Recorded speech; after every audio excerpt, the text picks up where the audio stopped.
О подвигах боевиков ДНР и ЛНР с начала 2014 года написаны уже десятки книг. В основном они распространяются на территории России. Сквозь грязь и кровь, сквозь дым пожарящей тучи лжи сверкает пламя, факел Новороссии.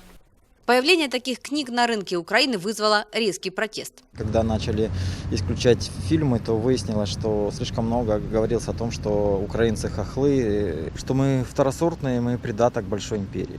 Последней каплей стала книжная выставка в Киеве, где можно было купить пропагандистскую литературу из России, после чего был разработан запретительный закон. Мова не йде про те, що в Україні будуть заборонятися російські книги. Речь не идет о том, что в Украине будут запрещаться российские книги. Речь идет о том, что создается механизм, с помощью которого специфическая литература, изготовленная для того, чтобы дестабилизировать внутреннюю политическую ситуацию в Украине, не будет попадать в Украину.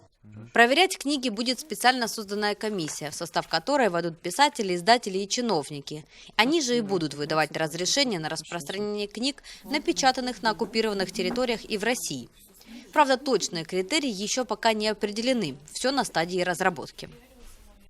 К новому закону эксперты относятся скептически, ведь любую книгу уже давно можно скачать в интернете, независимо от того, где ты живешь. Очень легко нажатием нескольких клавиш все это получить. Эффективность подобных мер, не говоря уже о том, что этим будут заниматься чиновники, а эффективность государственного аппарата, она как-то, к сожалению, низкая. Но с другой стороны, говорит украинский писатель Сергей Жадан, страна должна защищать свое информационное пространство. Это делает и Франция, и США. Это делает кто угодно, потому что это элемент государственной безопасности. Но знаете, мне кажется, про войну нужно говорить правду. Просто нужно говорить открыто, честно, показывать вещи такими, какие они есть, и называть вещи своими именами, а не заниматься украшением действительности.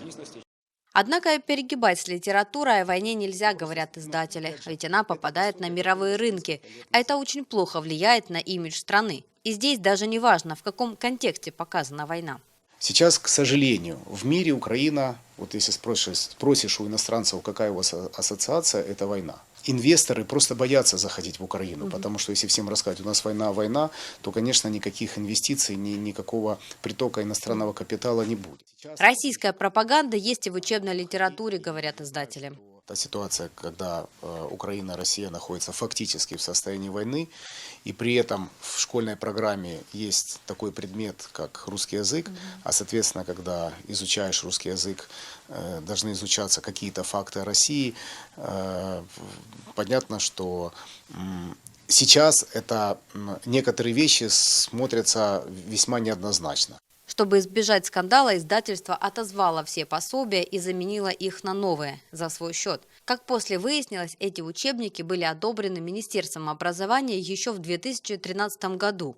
На прославление флага и герба России тогда просто никто не обратил внимания. На предотвращение именно таких случаев и направлен новый закон.